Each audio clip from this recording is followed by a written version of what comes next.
নমস্কার। আজকে আমরা একটা খুব ইম্পর্টেন্ট টপিক নিয়ে আপনাদের টিপস দিতে এসেছি। সেটা হচ্ছে স্কুল ডায়েট।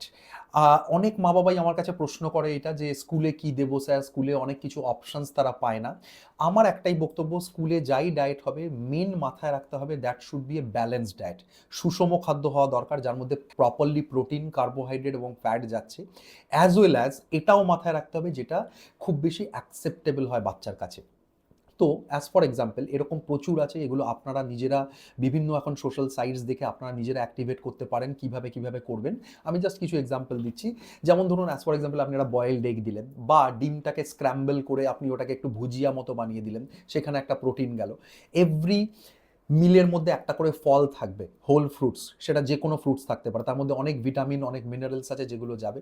নেক্সট হচ্ছে একটা প্রপারলি আপনার কার্বোহাইড্রেটস থাকবে, যেমন ধরুন রাইস বেসড কিছু থাকলো, চিড়ে থাকলো, মুড়ি থাকলো, বা আপনার রাইস নুডলস দিতে পারেন। হ্যাঁ, ম্যাগি না দিয়ে রাইস নুডলস, ম্যাগি দেওয়া একদম ভালো নয়, that is not good wheat products. So এইগুলো দিলে আমার মনে হয় বাচ্চা অনেকটা সুষম খাদ্য পাবে, যেটা বাচ্চার অল ওভার গ্রোথ, হেলথ, ইনফেকশনের এগেনস্টে লড়াই করার ক্ষমতা অনেকটা যোগাবে। So thank you so much for watching. আশা করি আমরা আরও ভিডিও নিয়ে ভবিষ্যতে আপনাদের আরও হেল্প করতে পারবো।